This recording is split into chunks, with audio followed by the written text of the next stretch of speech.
이 아침에 저희들이 역대하 31장, 32장 두 장의 말씀을 읽었습니다. 어제 새벽에 이어 히스기야 왕에 대한 행적을 우리가 말씀을 통해서 교훈으로 받고 있습니다. 오늘 읽은 말씀 가운데는 이제 히스기야가 먼저 하나님 앞에서 예배와 또 그 종교의 갱신이 있었죠. 그리고 하나님께 영광을 돌리고 하나님께로 돌아가자라고 외치며 많은 사람들의 마음을 하나님께로 돌려놓는 그러한 위대하고 너무너무 아름다운 일들을 히스기야가 행했습니다. 거기에 대한 하나님께서 보답을 해주십니다. 언제나 모든 문제는 예배에서 시작된다라고 말씀을 우리가 나눴습니다. 하나님께로 돌아와서 예배자가 될 때에 그 외의 모든 문제들은 하나님께서 부가적으로 그에게 복을 내리심을 알게 됩니다. 히스기야가 엄청나게 그가 그 삶 속에서의 또 그 나라가 그 삶 속에서의 하나님께로부터 복을 받습니다. 다시 말하면은 하나님의 손이 함께함으로 인하여 외부에서 최대 강국이었던 그러한 아수르 군대를 사네립의 군대를 무찌르게 됩니다. 하나님께서 함께 하심으로 인하여 하룻밤 사이에 18만 5천 명이 죽는, 그리고 사네립이 그것 때문에 자기 고국으로 돌아가게 되죠. 근데 그의 신당에서 그의 아들에 의해서 또 죽임을 당하는 그런 일들이 있게 됩니다. 성경에 오늘 보니까 너무나 히스기야와 그 유다의 하나님께서 너무나 복을 많이 주어가지고 형통의 복을 주었다라고 말합니다. 차고 넘치게 됩니다. 물질적인 것도 차고 넘쳐가지고는 쌓을 곳이 없어서 창고를 계속 세우는 그러한 일들이 있게 됩니다. 그러나 항상 이처럼 우리가 산 가운데 풍요를 누리고 또 우리가 살찌고 기름지게 될 때 언제나 악한 자는 우리의 마음에 교만한 생각을 집어넣죠. 히스기야도 역시 교만한 생각 가운데 그도 머물게 됩니다. 그러므로 인하여 하나님께서 그에게 시험하실 때에 그 시험을 통과하지 못합니다. 그러나 히스기야는 그의 교만을 깨닫고 하나님 앞에 회개합니다. 그러므로 인하여 그의 시대에는 하나님으로부터 어떤 징계가 없었음을 성경은 기록해주고 있음을 보게 됩니다. 여러 가지 사건들이 나타나게 됩니다. 좀 더 구체적으로 말씀을 보고요, 우리가 묵상하고 나가기를 원합니다. 여러분, 우리는 때로는 믿음이라는 것에 대해서 깊게 생각을 해야 됩니다. 믿음은 우리의 눈으로 보여지는 것에 의해서 살아가는 것이 믿음이 아닙니다. 믿음은 보여지지 않는 것을 말씀을 믿고 의지함으로써 살아가는 자가 믿음으로 사는 것이라는 것을 우리가 기억해야 됩니다. 다시 말하면 나타나는 현상에 의해서 살아가게 될 때는 그건 믿음이라 하지 않고 그것은 인식이라고 얘기합니다. 뭔가 나타나는 것을 인식함으로 인하여 우리가 행동을 취하는 것입니다. 그러나 믿음은 하나님의 말씀을 붙잡고 전능하신 하나님을 의지하면서 말씀대로 성취될 것이라고 확신하고 우리의 발걸음을 옮기는 것이 믿음임을 우리가 기억하기를 원합니다. 그래서 늘 우리가 어떤 환경과 또 어떤 상황 속에 우리가 갇힌 자가 아니라 그 상황을 뚫고 일어나 말씀을 붙잡고 행진하는 자가 믿음의 사람임을 우리가 기억하기를 원합니다. 여러분, 몇 가지를 묵상하고 기도를 하겠습니다. 자, 31장 3절에 보니까요. 또 왕의 재산 중에서 얼마를 정하여 여호와의 율법이 기록된 대로 번제 곧 아침과 저녁의 번제와 안식일과 초하루와 절기의 번제에 쓰게 하고, 또 예루살렘 사는 백성을 명령하여 제사장들과 레위 사람들의 몫의 음식을 주어 그들에게 여호와의 율법을 힘쓰게 하라 하니라. 여러분, 이 말씀은요, 그 전까지 이런 일이 없었다라는 거예요. 우리가 잘 아는 그의 아버지가 아하스가 엄청나게 범죄했음을 우리는 너무나 잘 압니다. 하나님을 버리고 우상을 섬겼던 그러한 왕이었죠. 그러니까 그 안에, 그 왕 아래에서 있었던 그런 제사장들, 레위인들, 그들이 하나님 앞에 합당한 그리고 정해진 그런 예배를 드리지 못했다라는 것을 알게 됩니다. 그들이요, 원래 상번제를 드리게 돼 있죠. 제사장은 매일 하나님 앞에 2번씩 그렇게 번제를 드려야 됩니다. 그런데 그렇게 하지 못했습니다. 드릴 그러한 재물도 없었고요. 그리고 절기가 오고 안식일이 되고 이렇게 초하루가 될 때 하나님 앞에 제사를 드리게끔 그렇게 정해졌는데 그것도 하지 못했습니다. 왜냐하면 드릴 게 없어요. 백성들이 그렇게 와서 어떤 헌신을 한 것도 아니었습니다. 그래서 먼저 이제 종교의 그러한 갱신을 하면서 히스기야가 자기가 솔선수범을 합니다. 자기의 재산 중에서 그 재물을 갖다 제사장들에게 주면서 너희들은 매일매일 하나님 앞에 정해진 대로 예배를 드리라라고 말합니다. 그리고 안식일 그리고 초하루 절기마다 거기에 필요한 것들을 내가 공급한다 하면서 히스기야가 자기의 재물을 드렸음을 말합니다. 그리고 또 하나는 명령을 하고 있는 게 뭐냐면요. 예루살렘에 사는 백성들에게 명령했다라고 얘기하죠. 제사장들과 레위 사람들의 몫에 음식을 주라라고 얘기합니다. 백성들이 음식을 주지 않았습니다. 그래서 레위 사람들이 자기가 하나님 앞에 맡은 직임을 던지고 가서 먹고 살기 위해서 돈 벌기 위해서 흩어졌음을 보게 됩니다. 제사장들도 먹을 것이 없어서 흩어져서 하나님 앞에 예배드리는 것을 멈췄음을 성경은 가르쳐주고 있죠. 그래서 여기서 명령을 해서 그들의 몫에 음식을 주라라고 얘기합니다. 그래서 그들로 하여금 하나님의 율법에 힘쓰게 하라라고 말씀을 따라 사는 삶을 살게 하라라고 백성들 향하여 명령을 합니다. 그랬더니 여러분 성경에서 말할 때 제사장의 몫이 있습니다. 제사장의 몫은 특히 가장 크게 차지한 것은 이제 하나님 앞에 드리는 제사의 그런 예물 중에 일부고요. 뿐만 아니라 이제 첫 소산이 제사장의 몫이었습니다. 그들이 이렇게 행했던 그리고 여러 가지 일을 하고 거둬들였던 것 중에서 첫 소산을 제사장의 몫으로 그렇게 정해놨었죠. 레위의 몫이 있었는데 레위의 몫은 11조입니다. 백성들이 11조 드린 걸 가지고 레위인들이 그걸 가지고 생활을 하게끔 그렇게 했죠. 그리고 그들의 생활을 받은 거에 대해서 11조를 제사장에게 드리게끔 그렇게 했음을 성경은 기록하고 있습니다. 그래서 여러분 이스라엘 백성들이요 11조를 많이 하지 않았습니다. 근데 여기에 이제 히스기야 왕이 이 내용을 명령하게 되니까 놀라운 변화가 일어나게 되는데 그게 뭐냐면요. 계속해서 5절 이하에서 31장에서는 이런 내용들로 가득 채워져 있죠. 그들이 첫 열매들을 풍성히 드렸고 이건 제사장의 몫입니다. 그리고 모든 것의 11조를 많이 가져왔으며 이것은 레위인들의 몫이 되었습니다. 이스라엘과 유다 자손들도 소와 양의 11조를 가져왔고 또 그들이 하나님 여호와께 구별하여 드릴 성물의 11조를 가져왔으며 그것을 쌓아 여러 더미를 이루었다 했는데 얼마나 많이 가져왔으면요. 셋째 달부터 시작해서 그 더미를 쌓는데 일곱째 달까지 4달 동안 그것을 다루었다라고 성경은 표현해주고 있습니다.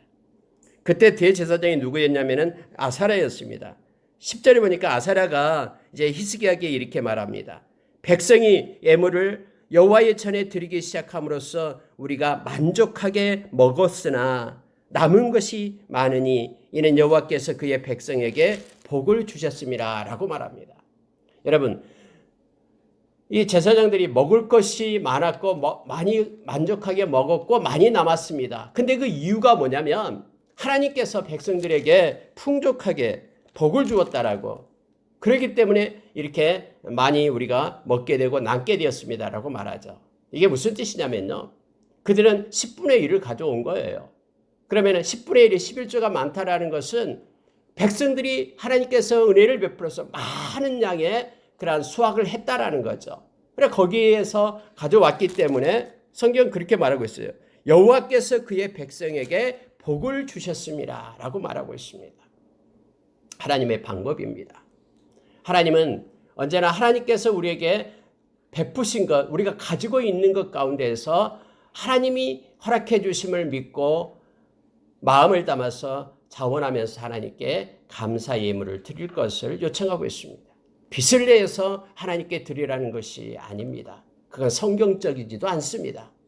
그래서 하나님께서 복을 주시는 대로 하나님께 감사할 것을 그렇게 말하고 있는 내용이 바로 31장 10절의 말씀입니다. 그래서 여러분 여기 보니까요. 성전의 각 방을 비우고 그곳에다가 가져온 11조와 예물들을 쌓아놓고 그걸 가지고 이제는 하나님의 일을 하게끔 그렇게 했음을 성경은 기록해두고 있는데요. 특히 여러분 14절에 보니까 동문지기 레위 사람 임레의 아들 고레는 즐거이 하나님께 드리는 예물을 맡아 여호와께 드리는 것과 모든 지성물을 나눠주고 해서요. 지금까지 없었던 일들이 나타나게 되는데 그게 뭐냐면 나눔이 시작됩니다. 공평하게 나누어지기 시작하는데요. 고레라는 그가 사람이 이것을 맡아서 나눠줍니다. 그래서 계속해서 나눠주고 그의 형제들의 반열대로 대소를 막론하고 나눠주고 또 3세 이상 족보에 기록된 남자들에게 나눠주고 반열대로 직무에 수종되는 자들에게 나눠주고 계속해서 나눠줌이 나오게 됩니다. 기록된 제사장들에게 나눠주고 레위 사람들에게 나눠주고 또 심지어는 온 회중의 어린아이들, 아내들, 자녀들에게 나눠주고 그 회중은 성결하고 충분히 그 직분을 다하는 자며 이렇게 해서요. 아론 자손의 제사장들에게도 나눠주고 제사장들의 모든 남자와 족보에 기록된 레위 사람들에게도 나눠주었더라 해서 나눔에 대한 얘기를 말합니다. 여러분 일단 그 성전의 그런 방에 곳곳에 쌓아놨습니다. 너무나 많아가지고 이것을 4달 동안이나 그것을 쌓았다라고 얘기하죠. 그렇게 성전에 있는 것들을 그렇게 채워만 놓고 있어서는 안 됩니다. 반드시 나눔이 있어야 됩니다. 그래도 이 나눔을 정확하게 곳곳에 대소를 막론하고 정한 대로 그렇게 나눠줬다라고 제사장들과 그리고 레위인들에게 나눔이 있었다라고 성경은 말해주고 있습니다. 오늘날 교회도 역시 마찬가지입니다. 오늘날 교회도 우리 주님께서 그렇게 이 땅에서 삼중 사역을 행하셨듯이 교회도 역시 세상을 향하여 나눔이 있어야 됨을 가르쳐 줍니다. 그리고 교회가 가진 걸 가지고 또 헐벗고 굶주린 이들에게 구제하고 섬김이 있어야 됨을 성경 가르쳐주고 있죠. 역시 오늘날에도 동일하게 교회에서 이 사역을 잘 감당하고 있습니다. 오늘날 모든 구제 사역의 85% 이상이 기독교에서 하고 있습니다. 그리고 힘들고 어려운 곳에 예수의 마음, 긍휼의 마음, 또 겸손과 온유의 마음을 가지고 찾아가는 이들은 다 기독교인들입니다. 주님이 주신 그러한 긍휼, 이것이 경건이기 때문에 성경은 그렇게 가르쳐주기 때문에 야고보서 1장에서 하나님 아버지 앞에서 더러움이 없는 경건은 우리 자신을 하나님께로 돌이키는 그런 거룩의 자리에 서는 것, 자기 자신을 지켜서 세상에 물들지 않은 것이 역시 경건입니다. 뿐만 아니라 하나님의 긍휼의 마음을 가지고 환난 중에 고아와 과부를 돌보는 것도 역시 경건임을 우리로 하여금 깨닫게 합니다.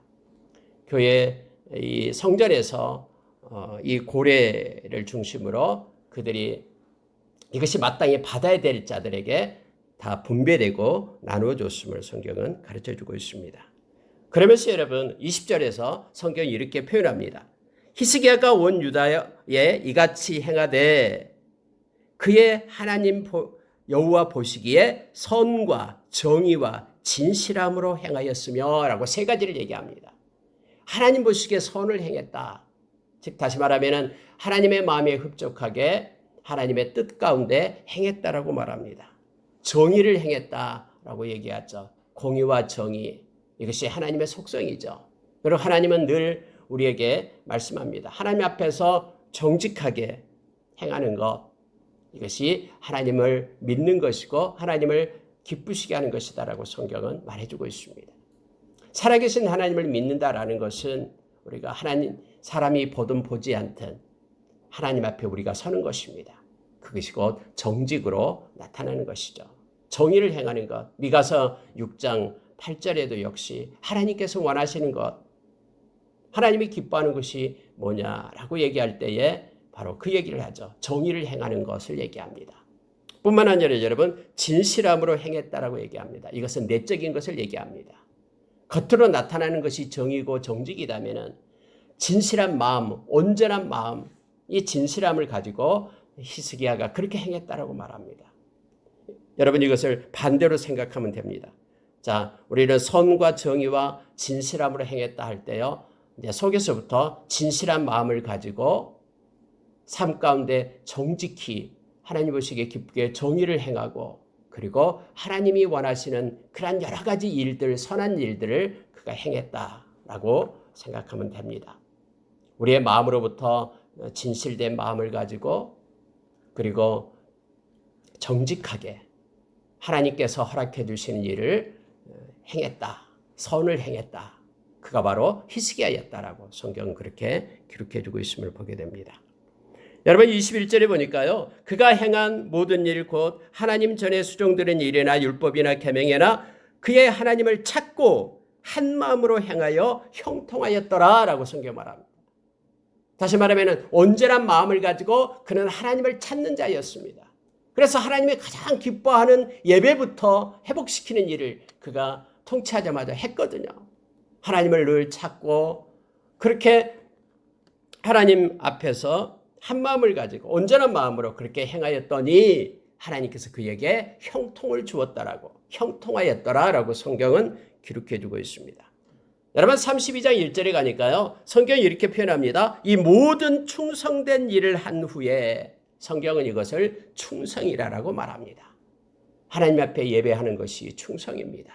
그리고 하나님이 기뻐하는 선한 일, 마음에 진실한 마음을 가지고 행하는 일, 그리고 정직하게 땅에서 정의를 행하는 일, 이것이 하나님 앞에 충성된 일이다라고 말합니다. 성경은 이 모든 충성된 일을 한 후에 라고 이제 하나님께서 어떤 일을 하셨는가를 성경 우리로 하여금 가르쳐 줍니다. 그때 당시 아수르 왕이 사네립입니다. 사네립은 최고의 그때 강국이었습니다. 아수르죠. 아시리아. 우리가 세계사에서 많이 배웠던 아시리아입니다. 이미 여러분 북이스라엘은 이 아수르가 점령해 버렸죠. BC 722년에 호세아 9년에 이미 멸망을 당했습니다. 지금 히스기야 왕의 시대가 BC 715년부터 BC 686년까지니까 29년간이었죠. 그러니까 이미 위에는 아수르에 의해서 정복돼 버렸고요. 북이스라엘은요. 그 강력한 나라 그런 사네립이 침공을 해 옵니다. 그 내용이 기록되어 있습니다. 우리가 이미 성경에서 열왕기 하에서 18장에서 이미 내용은 자세히 봤습니다만은 여기 역대 하에서는요 또 다른 관점에서 이걸 보고 있습니다. 말씀을 좀 보겠습니다. 자, 7절 보십시오. 그렇게 군대를 이끌고 쳐들어올 때에 이제 히스기야는 백성들에게 명령을 했습니다. 아무리 그들이 외치더라도 그들의 말에 동요되지 마라. 아무런 응답도 하지 말라라고 그렇게 히스기야는 말을 했죠. 그랬더니 백성이 히스기야 말을 잘 듣습니다. 왠지 아십니까? 이미 여러분 이 종교 개혁을 통해서 그들이 하나님께로 마음을 돌이켰기 때문에 그래요. 그래서 히스기야가 우리 하나님을 의지하고 너희들은 눈에 보이는 저 사내립의 그러한 힘을 의지하지 말자라고 말하는 것이요. 그들에게 다 전달되는 거예요. 신앙으로 그들이 돌아왔기 때문에. 만약에 여러분 그들의 마음이 하나님을 향하지 않았다면요. 이러한 관계에 특히 랍사게가 와서 그가 엄청나게 말로 유대 백성들을 막 혼미하게 하잖아요. 다 넘어갔을 겁니다. 그러나 하나님께로 그들의 신앙이 바로 섰기 때문에요. 어떤 예부의 그러한 미혹과 그러한 함정에도 그들이 빠지지 않습니다. 성경이 이렇게 말합니다. 자, 7절에 그렇게 백성들을 향하여 히스기야는 이렇게 말합니다. 너희는 마음을 강하게 하며 담대히 하고 아수르 왕과 그를 따르는 온 무리로 말미암아 두려워하지 말며 놀라지 말라. 우리와 함께 하시는 이가 그와 함께하는 자보다 크니 그와 함께하는 자는 육신의 팔이요 우리와 함께 하시는 이는 우리의 하나님 여호와시라. 반드시 우리를 도우시고 우리를 대신하여 싸우시리라 하며 백성이 유다 왕 히스기야의 말로 말미암아 안심하니라 라고 성경은 말하고 있습니다. 여러분 이처럼 하나님을 의지하고 하나님을 함께하자라고 얘기할 때 백성들이 그 말을 믿고 의지할 수 있는 그 동력과 힘은 바로 그들이 그 전에 하나님의 궤에 나와서 예배가 회복되고 하나님께 영광 돌리고 하나님께로 돌아온 자들이었기 때문임을 우리는 말씀을 통해서 깨닫게 됩니다. 히스기야는 그렇게 외치고 있는 것입니다. 우리가 눈에 보이는 것에 의지해서 두려워하지 말자. 우리는 믿음의 사람들이기 때문에 하나님을 의지하고 하나님이 우리를 도우시며 하나님은 우리를 위하여 싸울 것이라는 사실을 기억하며 우리는 떨지 말고 담대하자. 그랬더니 백성의 마음 가운데 평안이 흘렀다라는 거예요. 그들이 안심하였다라는 표현은 그들이 하나님을 의지하는 마음으로 하나가 되었다라는 것을 성경은 가르쳐주고 있습니다. 여러분, 세상에 아까 서두에 말씀을 드렸다시피 믿음이라는 것은요, 나타나는 상황에 대해서 인식하면서 그대로 행하는 것은 믿음이 아닙니다. 막 엄청난 일이 일어났을 때 그것 때문에 두려워하고 떠는 것은 믿음으로 사는 것이 아닙니다. 믿음은 보이지 않는 하나님의 말씀을 붙잡고 살아가는 것이다라고 히브리서 11장 1절에서 우리에게 말씀해 주고 있습니다. 지금 이것을 히스기야는 백성들에게 말하고 있는 거예요. 우리가 하나님께 예배자로 섰고 하나님을 찬양하는 백성이었고 그분은 살아계시고 그러니 우리가 이런 상황 속에서 믿음의 삶을 살자라고 지금 외치고 있는 것입니다. 10절에 보니까 아수르 왕 사네립이 이같이 말하노라 하면서 그들을 미혹하기 시작합니다. 너희가 예루살렘에 에워싸여 있으면서 무엇을 의뢰하느냐? 히스기야가 너희를 깨어 이르기를 우리 하나님 여호와께서 우리를 아수르 왕의 손에서 건져내시리라 하거니와 이 어찌 너희를 주림과 목마름으로 죽게 함이 아니냐? 너희들은 이대로 있으면 주림과 목마름으로 죽게 될 것이다. 이미 나의 군대가 너의 성 예루살렘 성을 다 지금 포위하고 있다. 그러니 항복하고 돌아오라 라고 그들이 미혹하기 시작합니다. 너희 지금 배고프고 너희 먹을 것도 없지 않느냐? 우리가 지금 이 많은 군대가 에워싸고 포위하고 있는데 너희들은 먹을 것이 없어서 굶어 죽게 될 것이다. 두고 봐라. 나의 손에서 과연 건진받은 나라가 어디 있느냐? 너희가 잘 아는 북이스라엘도 멸망하지 않았느냐? 너희의 동족 나라도 멸망하지 않았느냐? 하면서 그들이 막 그렇게 외쳐줄 것입니다. 히스기야에게 이렇게 말합니다. 12절 보십시오. 히스기야가 여호와의 산당들과 제단들을 제거하여 버리고 유다와 예루살렘에 명령하여 이르기를 너희는 다만 한 제단 앞에서 예배하고 그 위에 분향을 하지 아니하였느냐? 너희들 한번 생각해봐라. 히스기야가 했던 일이 뭐냐? 그가 종교개혁을 했는데 모든 산당을 없애고 단 한 곳에서만 예루살렘 성전에서만 하나님께 예배드리고 분향하라 하지 않았느냐? 이게 말이 되냐?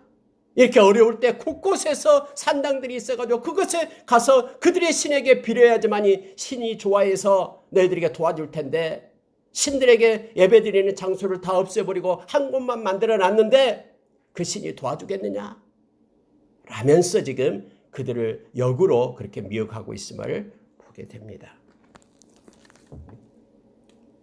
여러분, 때로는 우리는 이 교만 가운데, 이 환난 가운데 우리의 생각 가운데 우리가 이렇게 잠기게 되는 경우가 있습니다. 하나님의 말씀은 제쳐놓고 내 생각으로 이렇게 하는 것이 하나님을 더 잘 섬기는 거고 하나님을 잘 예배하는 것이다라고 착각해서 내 생각을 따라가게 되는 경우들이 있습니다. 그것들이 대부분 이스라엘 가운데 흘러내려왔던 사람의 유전, 장로의 유전이었죠. 예수님께서는 그렇게 말했습니다. 그렇게 전통을 따라 섬김으로 인하여 헛되이 경배한다라고 말했음을 보게 됩니다. 여러분, 히스기야는 사람의 생각으로 하나님을 섬기는 게 아니라 말씀으로 돌아가게끔 그렇게 개혁하고 갱신했던 것이죠. 근데 이것을 이제 역으로 자기들의 입장에서 그렇게 백성들을 향해서 사용함으로써 미혹하고 있음을 보게 됩니다. 13절에 보면은 이렇게 말합니다. 나와 내 조상들이 이방 모든 백성들에게 행한 것을 너희가 알지 못하느냐? 모든 나라의 신들이 능히 그들의 땅을 내 손에서 건져낼 수 있었느냐?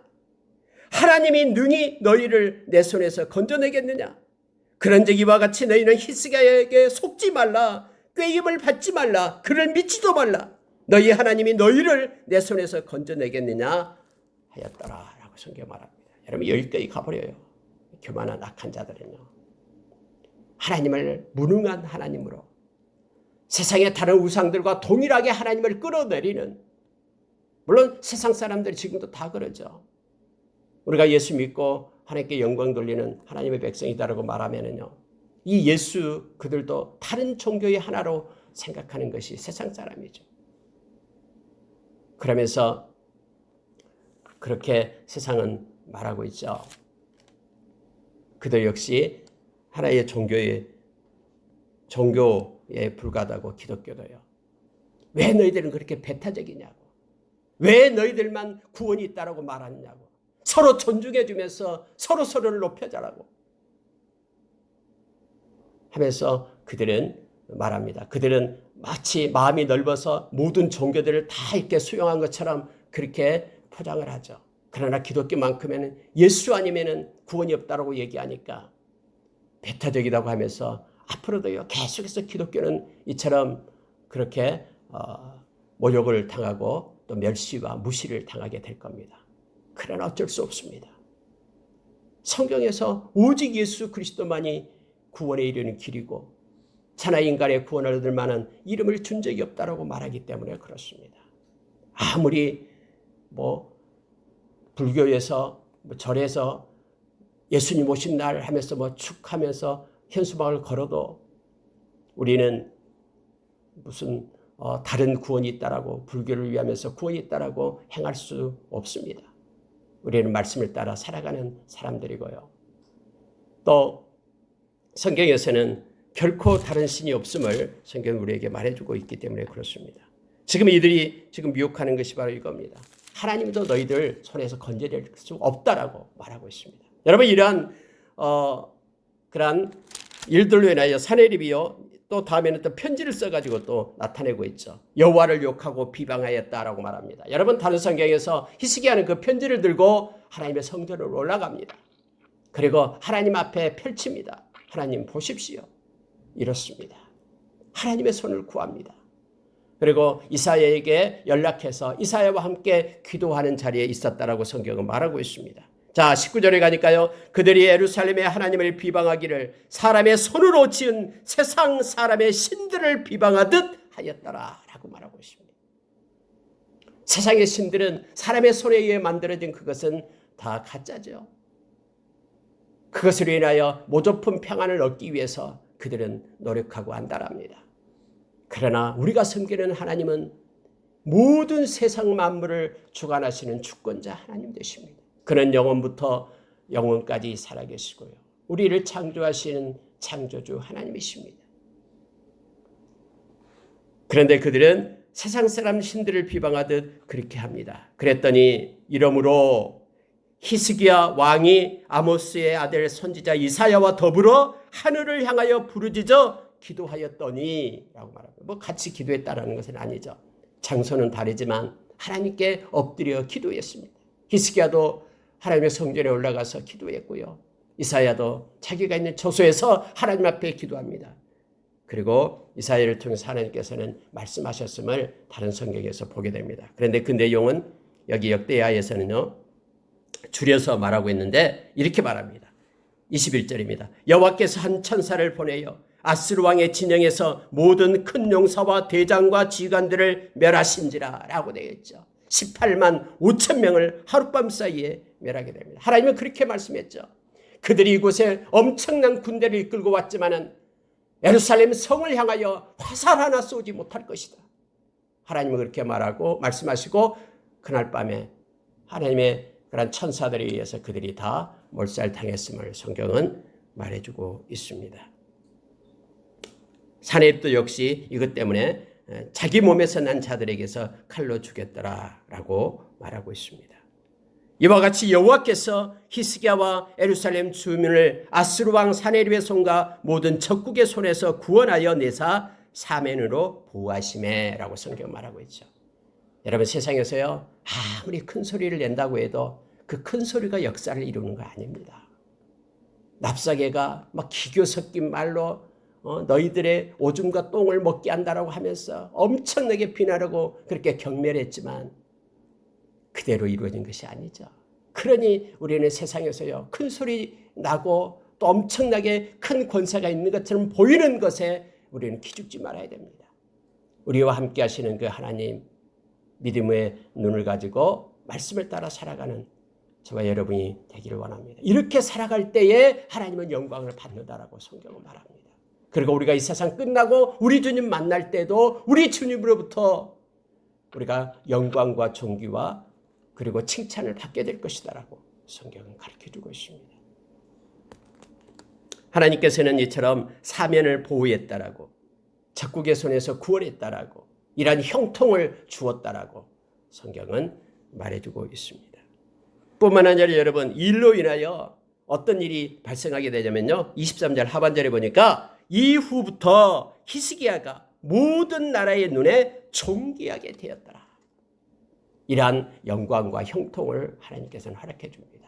하나님이 높일 때에 하나님 앞에 엎드려 기도하고 겸손해지고 낮아지면 성경 말씀대로 하나님이 그를 높입니다.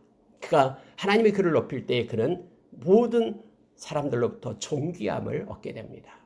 그래서 그 존귀함을 얻게 되니까 많은 사람들이 히스기야를 예물을 가지고 찾아왔다라고 성경은 말하면서 엄청난 히스기야의 부와 영광이 뒤따랐음을 성경은 또 기록해 주고 있습니다. 여러분 27절에 보니까요, 히스기야가 부와 영광이 지극한지라 이에 은금과 보석과 향품과 방패와 모든 보배로운 그릇들을 위하여 창고를 세웠다라고 말합니다. 29절에는 양떼와 많은 소떼를 위하여 성읍들을 세웠다라고 말하면서 이는 하나님이 그에게 재산을 심히 많이 주셨음이며 라고 성경은 표현하고 있습니다. 하나님이 그의 손에 능력을 주고요, 그의 머리에 지혜를 공급하고요, 모든 소산에서 많은 풍성한 곡식이 그렇게 연글게 해서 많은 것들을 재산을 심히 많이 주었다라고 성경은 말합니다. 여러분 우리가 잘 아는 지금도 예루살렘에 가면은 그 솔로몬이 히스기야가 행했던 그런 유적이 남아 있죠. 예루살렘 그 지하로 그 수로를 팝니다. 그 내용이 여러분 30절에 나와요. 히스기야가 또 기혼의 윗샘물을 막아 그 아래로부터 다윗성 서쪽으로 곱게 끌어들였으니 히스기야가 그 모든 일에 형통하였더라 해서요, 지금도 물이 흐르고 있어요. 그걸 어떻게 팠는지에 대해서도 거의 신비에 가까울 정도로 지금 보고 있죠. 그래서 많은 예루살렘에 가서 우리가 여행하는 사람들 그곳에 꼭 가서 이 기온 샘물을 보게 되죠. 물 흐르는 것을 가서 느끼기도 하고요. 그렇습니다. 근데 이 모든 일에 형통함을 하나님께서 주었다라고 말합니다. 부를 주었고요, 또 형통함을 줍니다. 지혜를 주어서 이 일을 감당하게끔 그렇게 했다라고 말하고 있습니다. 그러나 여러분, 히스기야가 했던 일 중에 하나가 있었죠.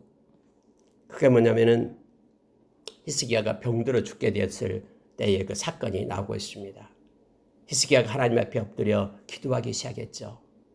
그랬더니 하나님께서는 그에게 15년을 연장시켜주는 내용이 이미 우리가 말씀을 통해서 보았습니다. 열왕기하 18장 이하에서요. 근데 여기서는 24절에서 이렇게 기록하고 있는데요. 잠깐 보겠습니다. 그때의 24절 보십시오. 히스기야가 병들어 죽게 되었으므로 여호와께 기도하매 여호와께서 그에게 대답하시고 또 이적을 보이셨으나 이렇게 되어 있죠. 이적을 보였죠. 하나님께서 해시계를 10도를 뒤로 물러가게끔 하는 놀라운 전무후무한 일, 엄청난 그러한 이적을 하나님께서 행해 주셨죠.